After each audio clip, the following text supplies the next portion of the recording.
All right, folks, listen, we're going to get this party started right now. I want to welcome everybody to the Closer Convo. This is an LGBTQI panel discussion on Dave Chappelle's The Closer, which is currently airing on Netflix. Now, I'm your host, Chris Baldwin. I'm the VP and founding president of the L Project, and I wear many hats, and some of you might know me as the Fight Goddess, but for this panel, what I say here tonight is my personal opinion, and it does not represent the views of the L Project, its board members, or its sponsors. Now, before I introduce this powerhouse panel, I want to give a big shout out to our sponsors who continue to support our events like Women's Freedom Festival. Without our community partners and sponsors, the L Project would not exist. So thank you to She Angels Foundation, Pratt Williams Law, my girl Angel over at California's Families in Focus, and of course, the city of West Hollywood. Now I'm going to introduce this dynamic panel tonight. I have JD Fuller in the house, my ninja, my brother, what's up? JD is going to facilitate for us. Also have beautiful, very beautiful Nicole Taylor. She's a trans businesswoman.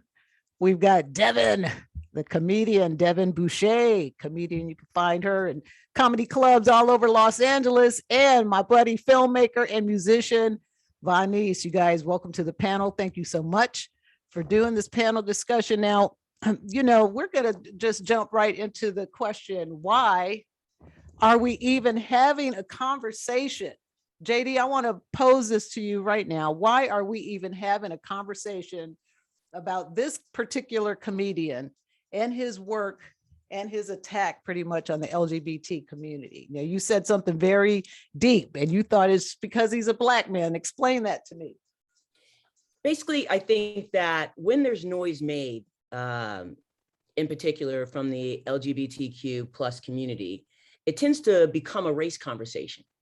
And that's because I think the people with the most power in the community happen to be from the white dominant culture and own racism as much as the cis het community. And that's a different and difficult conversation to have, but I think we have to bring it into this room in order to be honest about all levels of this conversation. So that's why I think that we have this conversation, because the most power in our community just makes the noise, gets all the attention. The Black people come, support their comedian, and next thing we know, we're discussing race on another level. And that's problematic. Is it the humor or is it the race? That's what we're here to find out. All right, Deven, why do you think we need to have this conversation? Why did you agree to participate in this panel discussion? I agreed because I did an interview with the LA Times, and I had posted it on my page on Facebook, and there was mixed feelings about it. You know, some people were like, I agree with your interview. And then some people in my community were hurt and they felt like, you know, like he was attacking the trans community or the gay community. And when you asked me to come on, I was like, yeah, I'll come on and discuss it, because I've been an activist since I was in my 20s. And I've been fighting for my community for a very long time. And we are all one, you know, gay, lesbian, bisexual, transgender, everyone. So if people are hurt and upset about what was said by Dave Chappelle, then I think it's something that needs to be discussed. But personally, like I said in the interview, when I watched it, I thought it was funny. Yes, he got edgy. Yes, he crossed the line in a couple places. But me thinking it was funny may also have something to do with the fact that I am a comedian. I'm not just a lesbian, I am a comedian, and I am a Black person. So, you know, I'm looking at it from that perspective. But yes, the conversation is definitely needed. All right, how about Nicole? Let me hear your thoughts on this question. Well, here. I personally think the conversation is needed. Just to kind of chime or to piggyback off what Deven said, once you know that a member of the family is hurting, you tap in and you want to find out why. You want to understand why this is causing pain, why these jokes are causing pain. I have a pretty dark humor. I laugh at just about everything. I'm the first one to tell a tranny joke. But at the same time, I I didn't necessarily see the humor in the sketch, but what I did see was an opportunity for a conversation. You know, it's time for us to start having conversations about why our LGB and trans cousins don't really feel invited to the barbecue. And when they do come to the barbecue, they don't feel safe. Why they don't feel safe bringing their partners, why we're concerned about, you know, how the rest of the family is going to perceive us and who's going to get ignorant. It's time to have those conversations now, so that, you know, a gentleman like Dave Chappelle can get up on stage, joke about whatever he wants to joke about, but within our own community, we're so confident that we're not so fragile that this type of humor causes such a disrupt or an upset. All right, unmute yourself there, Vonyse. Let me hear your thoughts on this. Yeah, I guess what brought me to the conversation is I posted that I enjoyed the show, and I highlighted the fact that he said that compassion was bisexual. It must go both ways.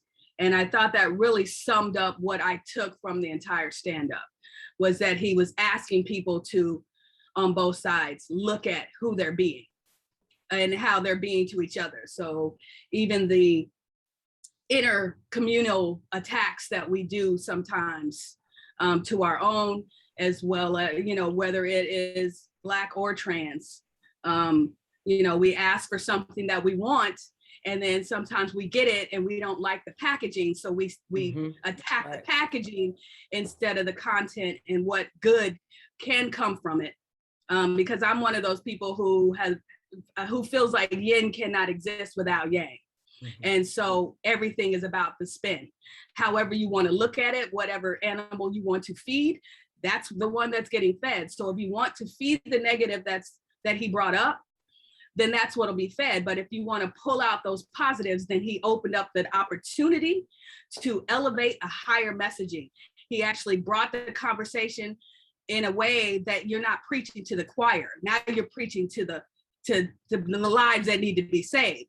As we have a lot of trans situations where you come and you speak and you're there to hear about trans, but you kind of like, you're the choir, you're taking it in. And you kind of take it in and you know, and you're behind it, but it's dismissed. Where he has, you know, as a Black man bringing it up, no matter how he brought it up, he has a conversation on people's lips that wouldn't normally even be talking about it. So it's an opportunity to change that lemonade or the lemon into a lemonade.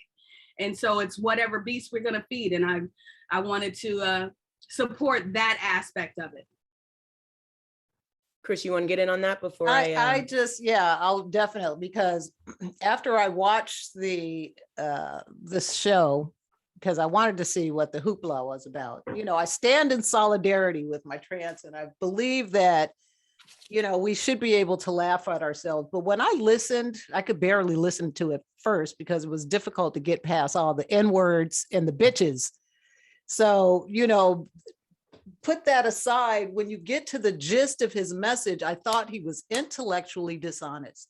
And you can be a comedian and stand up there and do whatever, say whatever, but don't, to me, I was offended by that. I was offended that he would tell us that he's an ally, but then shoot all these daggers, you know, just belittle the whole entire community. And he did it for three stand-ups. I mean, it's like you spent 3 stand-ups because you knew that if you talk about this subject, it's going to get more views, right? On Netflix, more people are going to watch it. More people want to see what it is about. And I just thought that he was intellectually dishonest, and he tried to manipulate the whole entire audience. And if you look at and you know, and I get where as a Black straight man, he is trying to say, look, I want to be your ally, but he doesn't understand what he's talking about. So if you don't understand gender fluidity or how that works, shut the fuck up. Don't talk about it. Don't make jokes about it because you don't know what you're talking about. You sound ignorant. He sounds ignorant to me. So I had a real difficult time digesting what he was saying because I felt his ignorance, and ignorance breeds fear. Fear breeds hate. And if you don't believe that affects what he says, to millions of people has an effect, then read the shit that Lily Cade said on her website. And she's friends with Joe Rogan, who's friend. They're all in the same cahoots together about lynching trans women, lynching Caitlyn. That wait, kind of stuff. You're going ahead. You're going ahead. Let's bring it back. I know it's emotional for all of us. I have a lot of feelings and thoughts flying at the same time. I don't want to get to that part, and I'll let you lead that part, Chris. I don't want to get to that part until we talk about how race gets involved, because it goes from being a comedian with borderline questionable humor that's offensive to some people to the white gay community, LGBTQ plus community in an uproar, canceling him, his movie, and everything, and speaking for all of us. And I know I haven't felt advocated for within the dominant white culture of that community. So for them to speak for me at this point is offensive. Speak on that. No, well, I can't speak on that because this work is coming from a Black man. I don't know what other comedians are doing. I know what I saw, and I know that if you put certain things out there, other people latch onto that, right? Like, and it gives them permission to now attack our community, to just say stuff openly. And it is a domino effect. I don't know that people make that connection, but I see the connection. So it is harmful. I don't see the lemonade. I don't see the lemonade coming out of the lemons right now with Dave Chappelle. We are the lemonade. Like we have to make the lemonade, because the reality of it is we all been here. This isn't new. Right. I get that. We're approaching it, approaching it is what we can affect. It isn't about the fall, it's about the recovery, to me. And I feel like if we recover on the defensive, that's a lot of times speaks to the self-work and the pain body that we're still bringing to the conversation. Now we've made it a personal attack. And granted, I have a lot of trans family. I have my own questions, but I have love for anybody who is finding what they need to ground them in life. So I support that.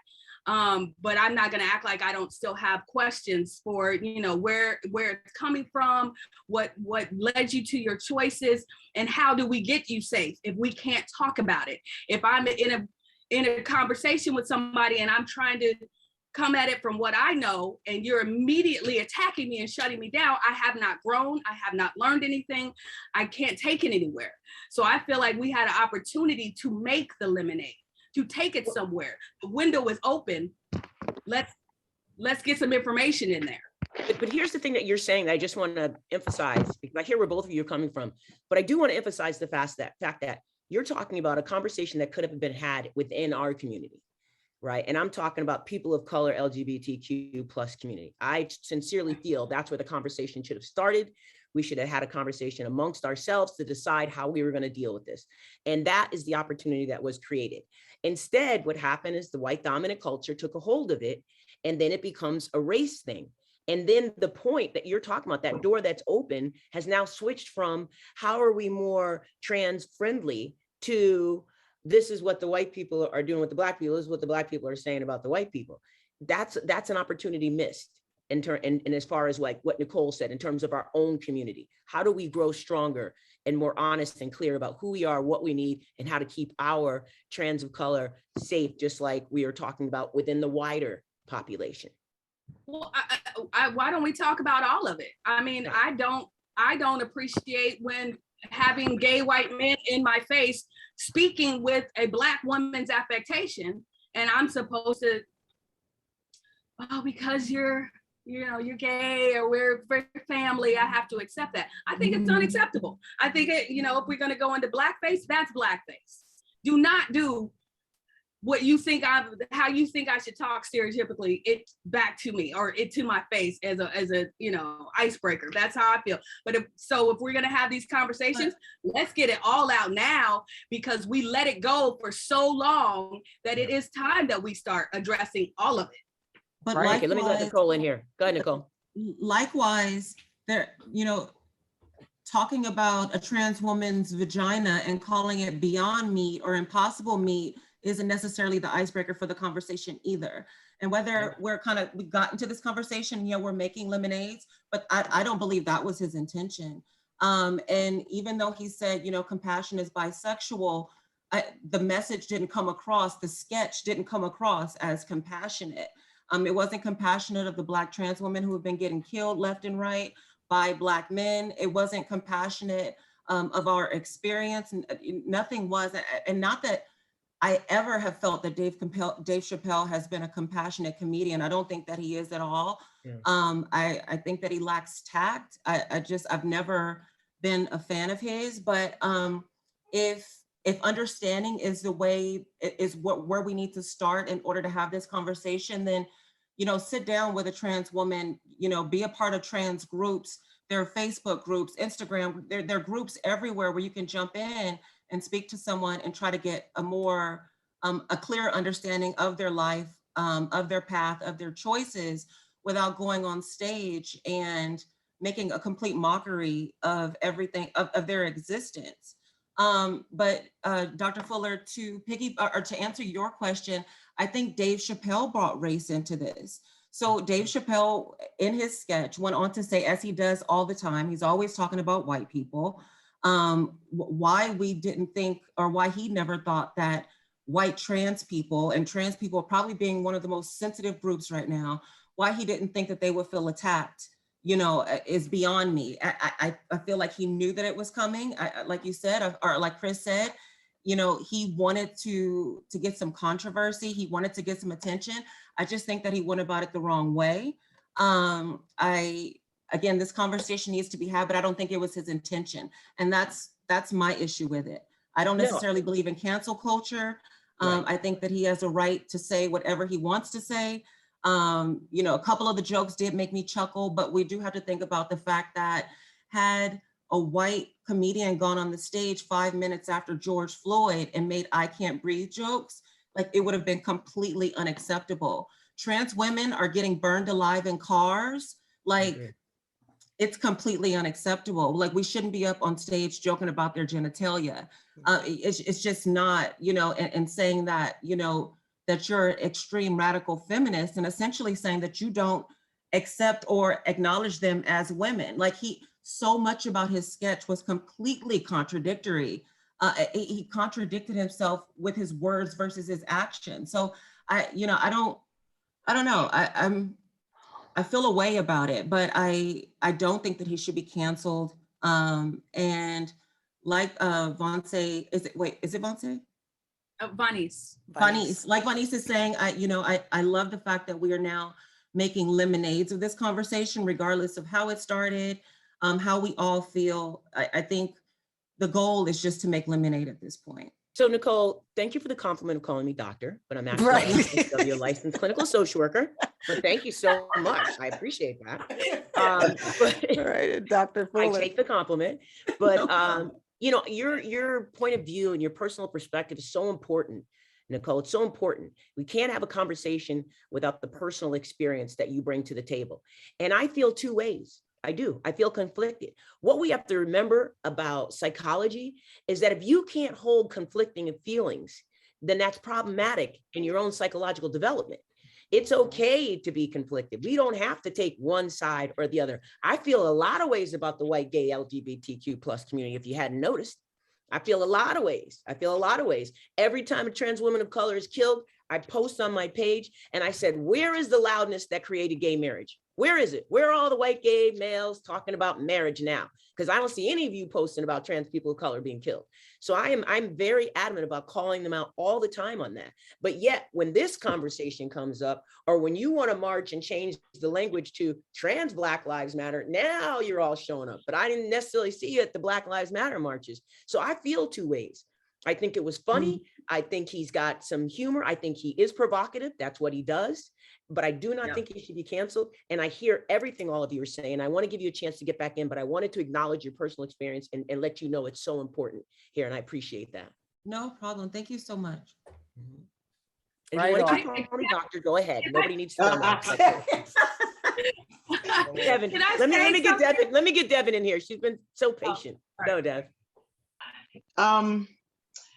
You know, I haven't been a huge fan of Dave Chappelle over the years, but, you know, I study him along with other comedians that have been in the business for a long time, because of their craft and because of their wit.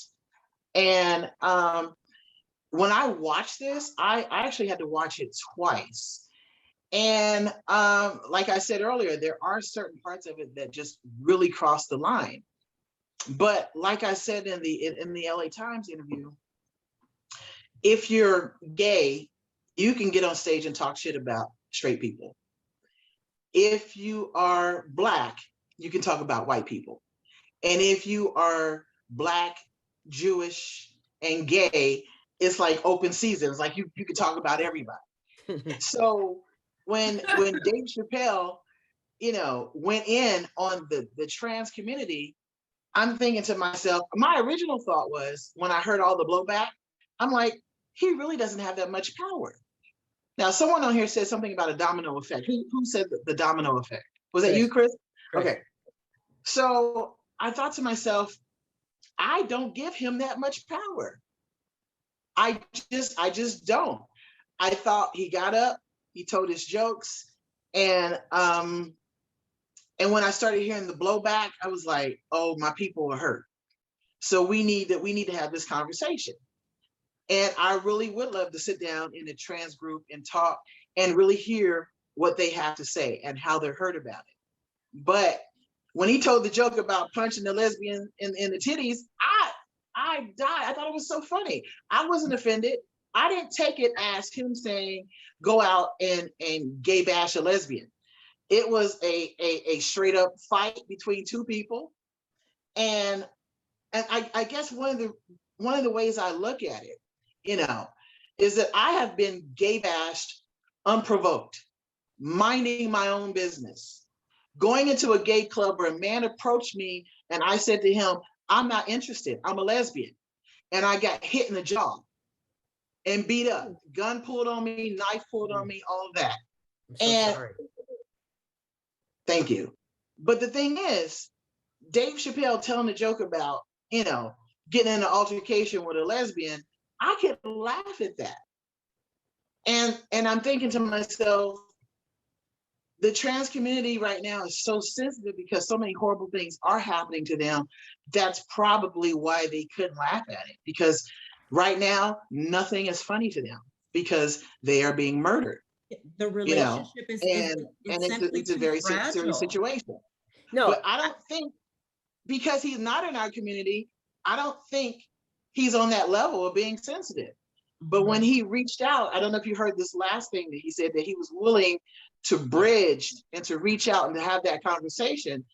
I think now he wants to probably understand what it is that he said that is so upsetting. And maybe if a trans person sat down and said, look, I got friends that have been murdered, have been killed. Maybe he will think twice about what he says when he gets on stage. Like for instance, I'll give you an example. I work with a special needs community. And I have been wanting to tell jokes about my community for years. It literally took me about 2 or 3 years before I could write my first joke, because I wanted to be responsible. Yeah. I didn't want to tell a joke that was offensive to people that I had been working with for 20 years. So when I told the joke, I reversed it. And instead of talking about them, what I did, I talked about things that they had done to me. Yeah. You know what I'm saying? But that's just me. That's me being responsible. That's me loving my special needs community.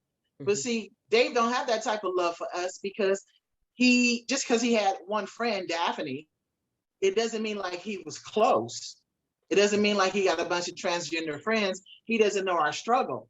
So when he got up on stage and told those jokes, he really doesn't understand to the depth of how it hurt some people from the trans community. So, Deven, you made so many good points. I want to focus on one in particular, and I think you all have said this in one way or another, which is, we have to be careful not to make this about solely Dave. We're giving him a whole lot of power here. Absolutely. Like we say in therapy, it's never about the thing. It's never about the thing. You come in to talk about the thing, it's never about that thing. It's always about something else. And I think that's what's happening here. Dave represents something. He represents the pain that has happened within our community with the tragedy and the violence against trans women of color, which is horrific and horrible and unacceptable, and it'll never be okay. It represents the fear and the challenges we've had within our own community of finding our way, because we've been told we don't accept each other. And so that's the narrative that's been created and maintains itself. We've been told that, we are not safe amongst ourselves. And that's what, racism has taught us. So there's a lot of narratives that we have grasped onto that have been given to us that we have maintained. So I think we have to be careful and just remember that he's symbolic of something, but it's not about one person that creates all of this, because I'm going to hold on to that racism within our own community so that we hold that up in the light as well, because you can't have one conversation without having the other. And just to segue into the next part, before I let you start off, Chris, I got into a conversation with somebody on social media because a Black person said, what Black men do to the Black trans women is the same as white supremacy. I said, I will not co-sign on that. I will not co-sign on that. Huge. Why won't you co-sign? I said, because white supremacy is built in systemic racism. It is oppressive to all people of color, and it rules us by power. Black men live in fear and hate when they focus on trans violence. It is wrong. It's never okay, but it does not have the power of white supremacy. And to equate it as such takes the focus off of what white supremacy is and what it has done to our community. And so I want to throw that out there. And along with segueing into what Chris was about to talk about, which is this offensive woman who says horrific things about the trans community. And I'm not seeing the same kind of huge backlash. So kick it off, Chris. Oh, well, no, Lily Cade. I don't know if you guys know who Lily Cade is. Anybody know who Lily? I had never heard of her until the other day. She is a porn star, a lesbian, a gold star lesbian who owns a porn company in the Valley. And she's friends with Joe Rogan and all of these folks. Anyway, she posted on her blog, on her website the other day, she went on a TERF rant because she is a self-identified TERF. And if you don't know what a TERF is, it is a trans exclusionary. Hold on, Chris. Mute your mics if you're not speaking, please. Alana, mute your mic, please. A TERF is a trans exclusionary radical feminist. And she literally, I mean, her website's down now. Her Twitter account was suspended because of this post. And it literally, she called for the lynching of Caitlyn Jenner, Fallon Fox. I mean, she went on a rant about the trans women, and it was just horrific. I mean, to read the shit, and to me, that was a direct result of people like Dave Chappelle. And yes, I know we should not give him power, but he has power to stand on a platform and speak to millions of people around the globe. And he preached that ignorant shit. And now Lily Cade did the same thing. So, at what point are artists like, Deven, I can respect you. You had to put some thought into creating content that was not offensive to the community that you were talking to. However, you get a guy who just feels like and he didn't like he did not like being told that he was punching down on our community. But motherfucker, you were punching down on our community and you took every opportunity to do it.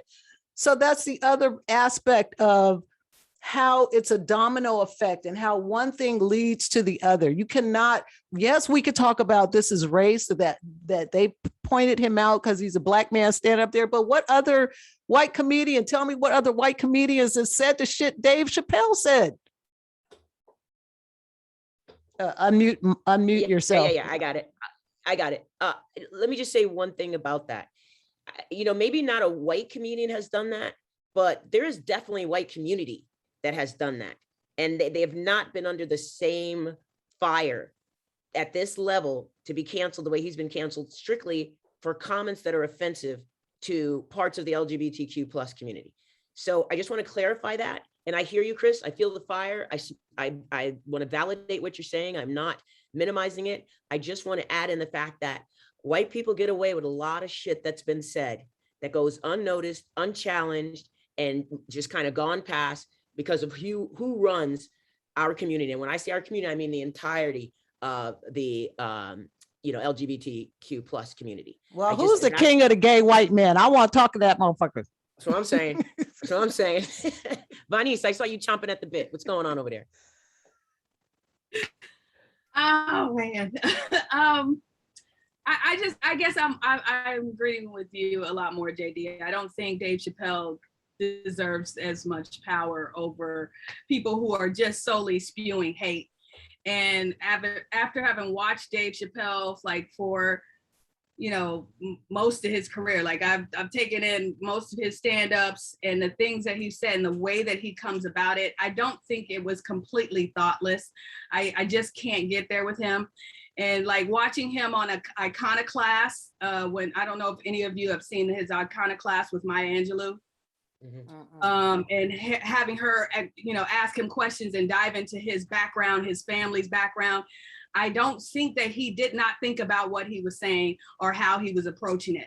I think it was a part. You can't say, he's stupid and he just wanted to do it for salacious reasons and it was thoughtless. And then on the other hand, like ignore the fact, Give him the power, you're saying. Yeah, for the most part, I think his power was to stir the pot, and I think that's his job as the type of comedian he is, and he did his job if that was the case, because he stirred the pot. And I just wanted to take a minute within that to say thank you to everybody that I'm getting to talk to, and because of him stirring the pot. Like this is a conversation that I don't get into unless I go out and seek it. And I have gone and been on transgender panels and I'm listening and I'm trying to get information. So I am appreciative of him stirring the pot. Why are you signing off already, Vonyse? We ain't even got into it yet. You signing off with your appreciation. I had to say it. I'm looking at his beautiful face and what's happening in this moment. And I just wanted to appreciate that. I feel you. But I will say, I just think what Dave has brought up, he's asking us to entertain a lot of thoughts. I love what he had to say about white women after the march. Like, if you didn't, you're going to march, why would you wait till the next day? Why didn't you vote? Then we wouldn't have needed a march. He brought up a lot of things that poked at everybody. And yeah, he spent a little bit more time on transgender, but I'm glad in that regards because lives are at stake. So when are we okay, can you dive in there? Yeah. Brothers and sisters, have a conversation. Cause I have been walking with my girlfriend in college and almost got ran off the road by, somebody who had a problem with us holding hands on the street. Mm-hmm. So we're, at some point I'm always in that PTSD, when am I in danger? So this is for everybody. So the fact that the type of people he would get to be talking about it in those levels, I'm just glad. I'm peel off the Band-Aid. Let's get mad. Because the white transgender people need to be confronted by some, women, transgenders of color saying, oh, you got it bad, but we're the ones suffering. It made them have a conversation, that they're not really having. I want to validate what you're saying. I also want to clarify something here. As Zakiya said, he shouldn't get a pass because he's Black. I never said that. That is not something I've said or implied. So I'd like to clarify that if that's what was interpreted. I said the white dominant culture needs to be held as responsible, more responsible, because white supremacy reigns and it's responsible for just as many Black murders as Black on Black crime, which is supposed to be, highlighted everywhere all the time. So I just want to make that clear. That's not what I'm saying.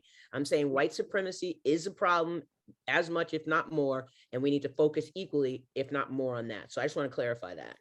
Okay, can I respond to that? I wanted to say something too after that. Yeah, sure. I think, I brought that point up because to point to, white supremacy and white people and say they need to be held accountable when in the moment we're talking about what Dave Chappelle did distracts from the actual issue and the culpability for the harm that he caused. And so there's no disagreement of white supremacy. There's no disagreement of needing to hold folks to the same standard. But in this moment, it's not about, what white culture has done. It's about what he did. And so that's why I think, it distracts from sort of the point of focusing on what harm is caused by the person that spurred these conversations in this moment. But so I hear that. I want to make space for it. I want to let Deven in. But the reality of it is that it's not separate. You know, we can't have one conversation without the other. As many Black people are killed by white supremacy as there are, if not more, Black on Black crime, which always gets highlighted, you know, and so I can't separate it. If you can, I get it. That's not what I can do. But I want to create space for everybody to have their voice.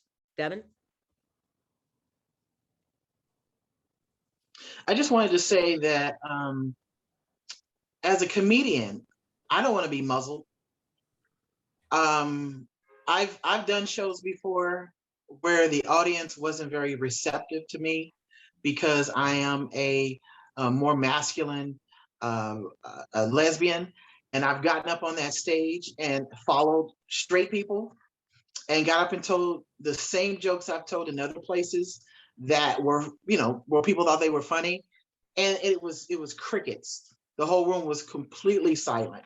So I couldn't imagine going to do a show and the booker whispering in my ear before I go on stage and say, just don't tell the gay jokes tonight. You know what I'm saying? We have to be able to be free to express ourselves and to practice our craft and to not change for any particular crowd because it's pleasing or displeasing for a certain group of people. Now, yeah, he said some things that were hurtful, but I say things that are edgy and I say things that people don't like. And I get off stage and sometimes, you know, I get looks, and sometimes, like for instance, this one particular time I was at the J Spot. Crickets. I get off the stage and one lesbian in the crowd, she says, thank you for representing us tonight. And I was like, thank you, because it was tough up there. You know what I'm saying? So I don't want to be canceled. I don't want to be muzzled. I don't want to be told what I can and cannot say as a comedian. So yes, he has the freedom to say what he wants. And some people are going to like it. Some people are not going to like it.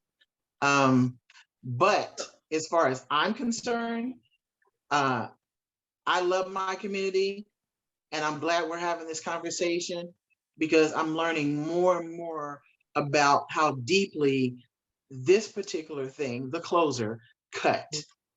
Yeah, and so I'm going to throw something controversial out there a little bit by saying, and then Nicole, okay. I want to let you in because you've been so patient, and then to Chris. When has one Black man ever had so much power to create what we are giving him credit for creating? In our society, in our country, a Black man who was president didn't have the power to change shit the way he wanted to. So how is it that we give this one Black comedian all this power to create all of this and to be causing harm for people who are already being harmed because of ignorance that's in a community and because of oppressive systems that exist? So Nicole, I'm gonna let you in, and then let Chris in. So I think that the reason that he has so much power, like you all, I actually don't give him much power either. Like I said, I could listen to it. I watched it. There were a couple jokes that I actually chuckled at. I have a pretty thick skin. However, I feel that, again, the relationship between our cis hetero Black community and the LGBT Black community, I think it's just too fragile right now, specifically with the trans women. And a lot of the pushback, a lot of the negative experiences that trans women are having, it's coming from Black men. And so a lot of the threats that we feel, yeah, it comes from Black men. So having a Black man with a platform stand up and invalidate a trans woman in any way, or support the notion that a trans woman isn't a woman, he's doing harm to our cause. He's doing us a disservice. So I think the power is in the hate, not necessarily Dave Chappelle. I don't think that he has the power. I think if any jackass got up there and called a trans woman's vagina beyond meat, that we'd be having this conversation. I think if any Black man did, because Black trans women are just simply tired and they're fed up at this point. And so had this been 2-3 years ago, I don't think that we'd be having this conversation. I don't think that we would have been confident enough, but I transitioned 20 years ago. And it wasn't until these last maybe 3 to 4 years where these girls have been getting killed that I've actually felt afraid to walk down the street for the first time in 20 years. So when I see his sketch and I see somebody feeding that ignorance in any way, shape, or form, like I just don't think that there's room for it.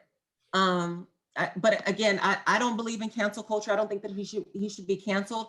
But I'm welcoming this conversation, and I'm happy that we are having it. I just don't think there's room for that type of humor at the moment. Maybe a few years from now, but not right now. I just appreciate what you're saying so much, so much. I appreciate the fact that you're talking about the representation, the symbolization of a Black man having this conversation depicts the hatred that really it's self-hate. I mean, if we want to get down to the psychological factor of it, it is self-hate within our community that creates, it's self-hate and poverty that creates the violence within our community. And we have to talk about that because it is a part of the oppression that we have experienced as a whole. And so it is important that we have this conversation. It'd be even more important and helpful if we had some Black men who would step up and have this conversation with us. What I don't appreciate is cis-het Black people comparing what is going on within our own community to white supremacy, because then that takes it outside of our community. The second part of that is, I do believe that there is a sensitivity that makes it particularly vulnerable at this time. But then let the white dominant LGBTQ plus community come in and advocate for the danger that's happening to the trans people of color. Then come in and say that. Don't say we're all offended at the same rate. And this is an LGBTQ plus community issue when there's one part of the community that is consistently at risk more than the other. I think that is problematic. So I want to make room for what you're saying, but also just throw that in as a variable as well. We have to continue to have these conversations and incorporate all the variables. I don't think we can separate them and be responsible in that conversation. Chris? Right, and I think a part of the problem is that as Black people, we don't necessarily always jump out and defend ourselves first. Like we don't feel that we don't feel comfortable, we don't feel confident. It's the white people that stand up and advocate for us. So all these changes that have happened for trans people over the last 3, 4, 5 years, sadly, it hasn't been very many Black trans people standing up, being vocal on the news, fighting and rewriting laws. It's been the Caitlyn Jenners who want to be visible. And even though she's a poor representation of what the trans community is, sadly, because of their privilege, it's the white people that are standing up and having this conversation.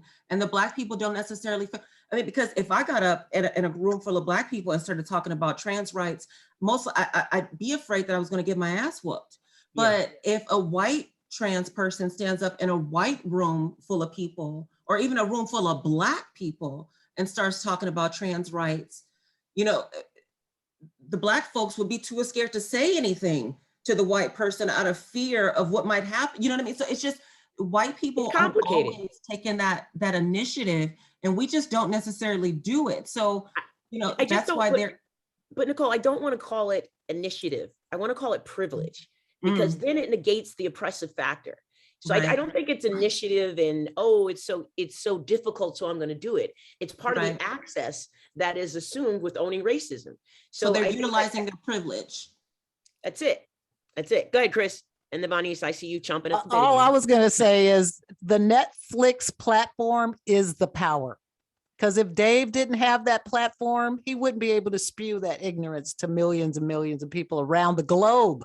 Okay, that's not just to a small little group of people. That shit went around the globe. Yeah, and who owns Netflix? Who owns Netflix? Because that's what we have to look at. How much money they make off of our internal fire. That's why they paid him $20 million for that one. Because they made $100 million, probably. Right, exactly.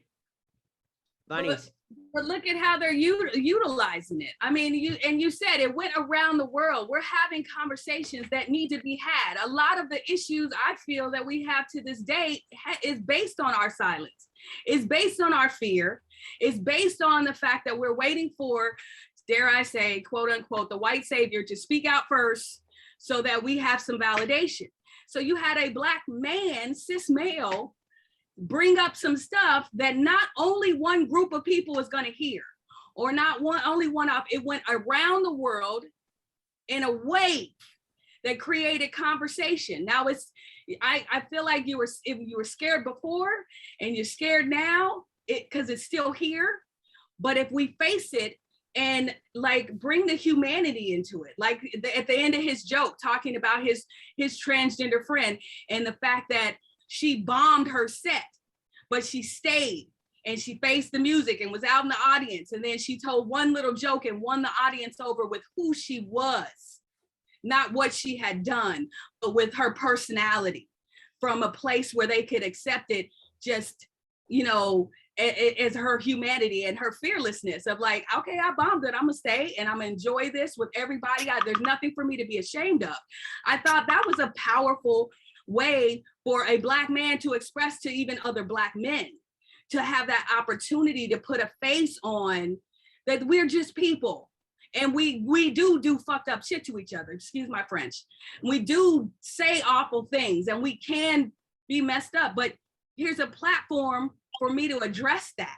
And Netflix has a number of transgender and gay shows that have been coming out on their platform. And although they are, you know, owned by Vanguard and BlackRock, who own everything, including the media, who uses this whole conversation to cause divisiveness, the one thing that they wouldn't expect us to do right now is turn this negativity into something positive and use it. We could attack the messenger, or we take the opportunity to take his message and put it on blast and bring out the positive in it and actually share your stories, actually make them do something. Like it's how we respond. It's if we're going to be defensive or we're going to be proactive. Look, you said something about the woman that he talked about in the in his set, and you said that, you know, she put herself out there boldly. She also put herself out there to defend him, and look what happened to her. You know, right. So where is the community with the community? I ask again. And I think that was his question. Where is the community with the community? What do you jump on? You don't have a problem with the rap artist killing another Black person, but you do have a problem with him saying something about gayness. The duplicity that he was representing on a whole to everybody. We are very duplicitous and we don't look at what we're doing and how the media has turned us against each other. Mm-hmm. They have been feeding off of divisiveness. Mm-hmm. So if you want to change the system, you cannot keep doing the same shit and expect change. You cannot sit in your pain space and be defensive and think something's going to shift. You have to do something they're not expecting, which is for us to actually come together, have some conversations, and decide on some positive things that we can get out of this uproar. Or because if now, it's not, but if it's not positive, because I'm a realist, if it's not positive, at least productive. We can agree to disagree. Yeah. We can have conflicting feelings. I can feel both ways about the set.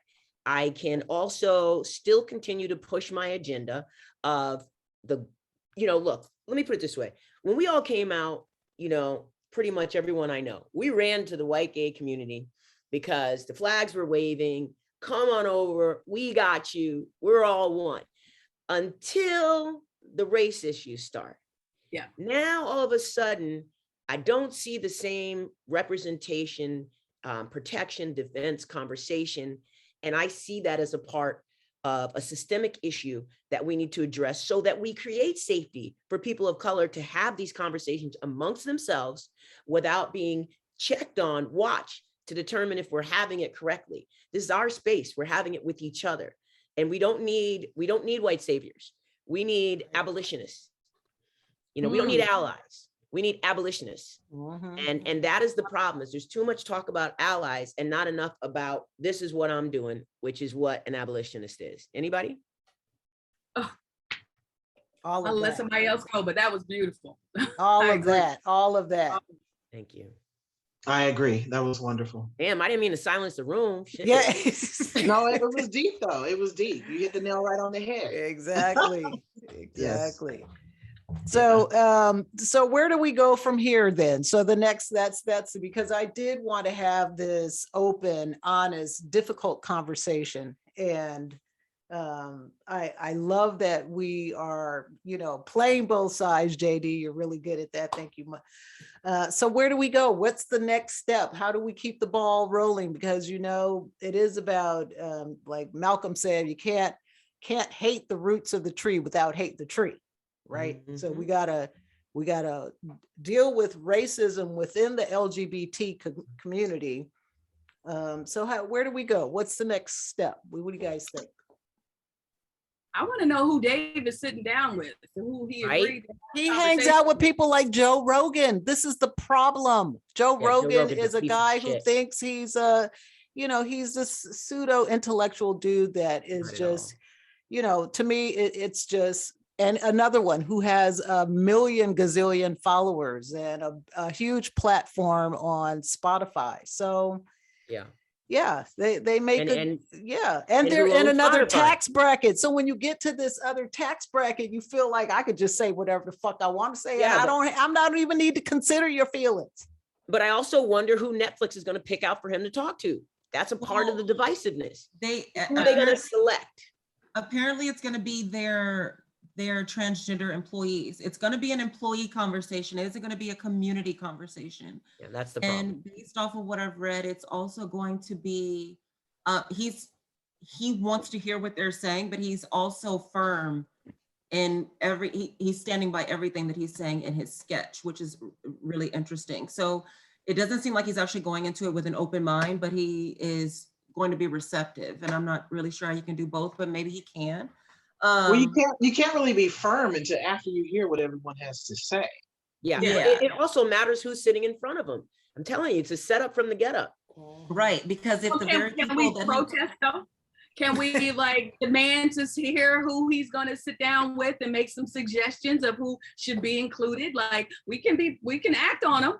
They have to listen to their public. If we speak loud enough, they have news. From what I read, he made the decision. So a couple people have reached out to him personally. A couple activists have reached out to him, but he didn't respond. But he did say that he would sit down with Netflix employees. Yeah, that's all strategic. That's Netflix doing. I'm sorry. That's all PR bullshit. That's all PR. Let's get on Twitter and PR bullshit it to death. How's it effective that you just sit down with Netflix? That seems like, you're not really going out of your comfort zone. I mean, we can't make a noise. Where's Black Twitter? Let's put it out here. I agree. But the desire also has to be there, and he doesn't have the desire to sit down with the Black trans community. I mean, if he did, I think he would take that initiative on his own to say, hey, I want to meet with the community members, some activists, and see, what's being said. But he is trying to sit down with Netflix, and maybe that's just something that they planned. But he hasn't. He hasn't reached out to the community itself. So I don't think that's an interest, but. So what if we had like Black trans Dave Chappelle Day, where all trans get online at the same time? We all dress up as Dave Chappelle. I love it. Look, here's the thing I want to say about that, Nicole. Nicole, I want to say something about that, which is, this is where classism and racism become relatives, are extremely connected. The fact that he's sitting down with Netflix employees is all about capitalism. It's all about the white PR agent he probably has and the white PR agent from Netflix deciding how this is going to play out in the best financial way. I'm pretty sure Dave doesn't have a word in this at all, because they don't want him to be canceled. And the way not to be canceled is to focus and present to the people who are making the most noise with the most power. And I agree with Vonyse. We have got to figure out within our own community how to pull people together in the masses. And within our own fear, because we're still afraid. It doesn't matter if we speak up or not. We're still afraid. Either we're afraid of white supremacy or afraid of white supremacy killing our Black trans community. It's all from the same oppression of fear. And we have to figure out how to organize and not just fold into that dominant white culture of the community and do what they say, because the saviorism helped us out when we first came out. I mean, we've got to figure out. I wonder if this conversation is even going to happen, because Netflix just basically cut ties with Dave Chappelle. because of his new CBD oil. So they found a loophole. They found a way to get rid of him. They found a way to use him and get rid of him. He doesn't cut have him. that power. There is So not he a did black, get canceled. He there got is not a canceled black after artist. all. Are you I'm sorry. kidding I me? mean, You No, need to send he me got that article, canceled. Devin. Listen, I'll he send made it to you. Canceled, but I for read it something yesterday. else? Wait, one at a time. Go ahead, Devin. Okay, so I was saying that I don't know if this meeting between him and the transgender Netflix employees are going to happen, because Netflix just announced that they cut ties with him And what a great because time. in their contract, I guess he broke a part of the contract by selling CBD oil. Wow. And So- if you don't think the white gay community runs Hollywood, I'm going to ask you to do some research. Because Oh, they run that it, shit's been and he just got orchestrated. canceled.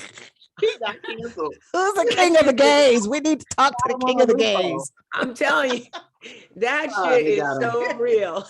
They found a way to They make got money got- off his ass, then cancel him. That's And you fucked think he up. got power. They got him. They got him. but we're also talking about somebody who walked away from $50 million. Right, that's true. And the way Sure he did. described it was brilliant. I don't know if you guys saw the stand-up in which he brought up Iceberg Slim. Did you see that? Mhm. Yeah. Where he basically made the comparison to realizing that he was like the bottom prostitute, which Iceberg Slim says in his book that, you know, you take your bottom prostitute and you make her convince her that all the money that she's earned on her back, she owes you. So when they Damn. offered him the $50 million, he's saying that they basically were giving me my money back Yeah. in my order to Lord. own me with my own money. So Welcome- he walked away in order Wel- to come back 10 years later and make Yep. 60 million on his own. So Well, he doesn't. once again, welcome to how classism and racism, capitalism are, incestuous relatives. It's Intertwined, yeah. disgusting. But my point is, especially with the number of platforms that are going on in digital streaming, Dave does not need them to go on. Like, he can find another place to stream and get his audience. So Right, but at the that same shows- time, yeah, but Vonyse, at the same time, that movie he really wanted, that documentary, has not been playing. They cut that shit off. So it Mhm. shows where the power is, and that's Mhm. a problem. Look, I don't want to go on too long because people lose interest, and what we have to say is so important. I don't want Right. people to lose interest. So let's go around with final thoughts. All right. All right, final thoughts. Say whatever Nicole- you want. Nicole, But I'm going to cut you off if it takes too long. All right, you go around, start with Peter, Paul or Zakia or Alana. Any of you guys want to jump in here? Do you want to start?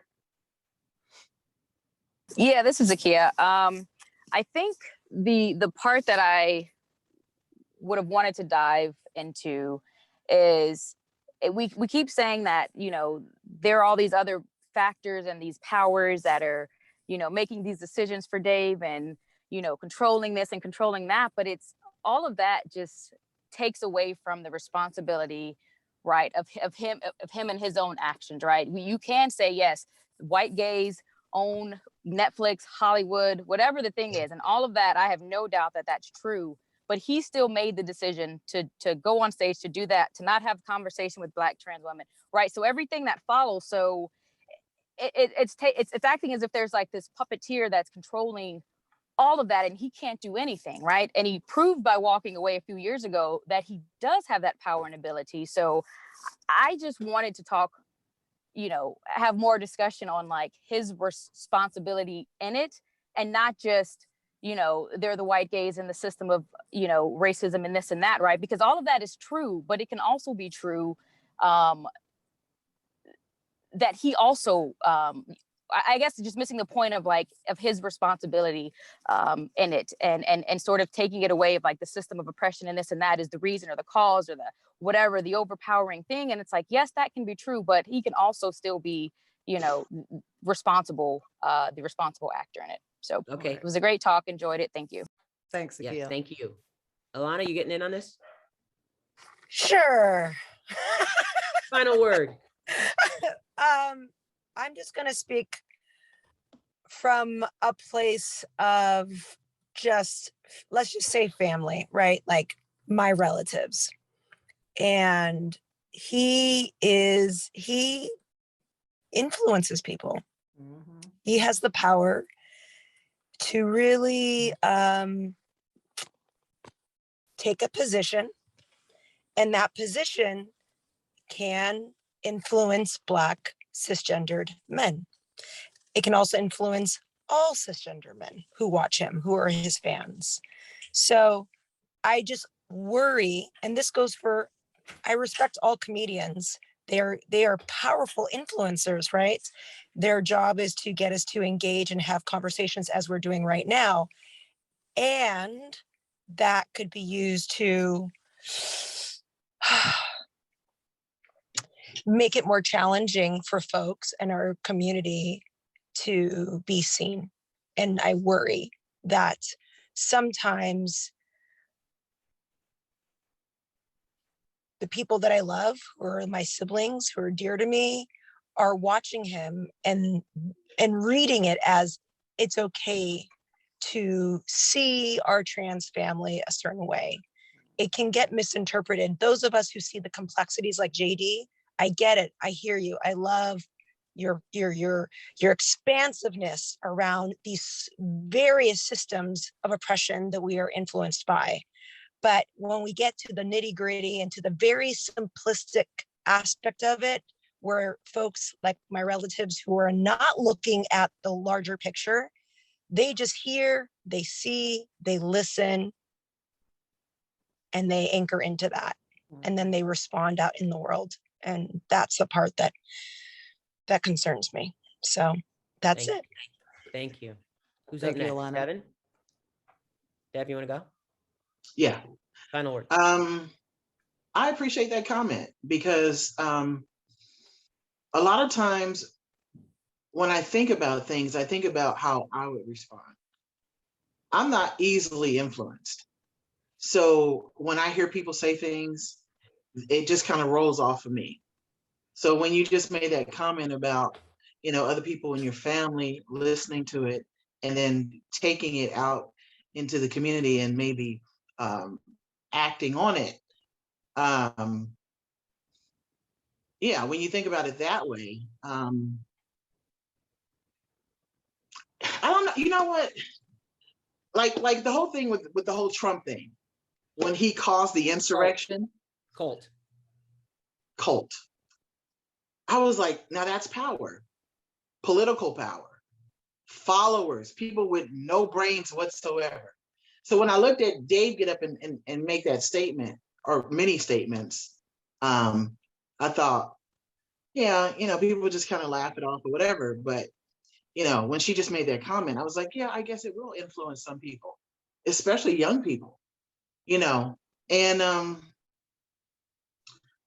I would like to do this again, but with a transgender community and talk to them and find out where we can go from here, what we can do to talk about what's going on in our community, how we can help maybe address things that we didn't know that cut deep for them. Because see, I remember, as I was coming up and as an activist in the 80s and the 90s, the things that we struggled with as lesbians, and one of my friends came to me and she says, now, if Dave would have specifically went in on Black lesbians, you would have been mad. And I thought to myself, maybe I would have been a little bit more upset, So I'm happy we had this conversation because it really has opened me up to really thinking about how painful it is and how we really need to have this conversation. But I never thought this man had that much power. I didn't. Yeah. We got you. Okay. I'm throwing it to Vonyse. Oh Lord. On the spot. On the spot, yeah. Well, I just want to say I agree to a certain extent with what Alana is saying, but coming up the way I have, I also agree with Dave saying that people are getting way too sensitive. Our level of sensitivity is so heightened. And there are a lot of people throwing around self-care and self-aware and being woke. And they're not really meaning self-care as in examining themselves. before they start attacking people.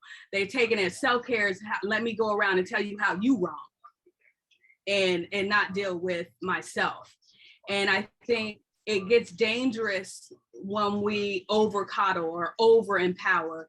And I was saying, like, you know, back in the day when we had people like Richard Pryor, George Carlin, you know, in the 90s, we had NWA, and this languaging is going to affect people. And to some certain degree it has, because now, thanks to NWA and other groups like that, you know, we're all bitches and hoes, and you know, right. and there's a degradation for Black women that we still haven't addressed, let alone transgender Black women. Black women still have not been addressed in this battle. And so I can't even get to my lesbian side without thinking, well, just me as a woman, I still don't feel heard. And I feel less than sometimes in my own community than others, which, you know, you're in danger. I will suck it up yet again and fight for the underdog. But at the same time, it's like, we can't get so sensitive yet again that we're so considerate of everybody's feelings and everybody's healings that we're not doing any real work or having any real conversations. Because that's, again, what got us here. Not being able to talk about things, having family secrets, sweeping it all under the rug because, oh, you're going to get upset, so let's not deal with that. We already know how unhealthy that is. So if you know somebody is not really getting what's happening, those are the people to have the conversations with. Those are the people to get more, you know, to coddle one-on-one and say, hey, where are you with this? Now is our chance to discuss it. But I think it should be discussed, or else we're going to suffer sweeping this under the rug and dealing with the mountain that we made out of the molehill later. Okay. Like, so those are my links. So I'm torn here because I want to give Nicole the last word, but Chris, you got us together. So I'm going to go next and let the two of you fight it out. How about that? Oh, well, I'm going to close the show. So you go, and then Nicole. I'm going to go. Nicole goes. Yeah. No fight necessary. Chris made it clear. No fight necessary. So I'm not going to say a lot, but I am going to say, until we blend the lines of hate and we look at the hierarchy, you cannot deal with the pebble at the bottom.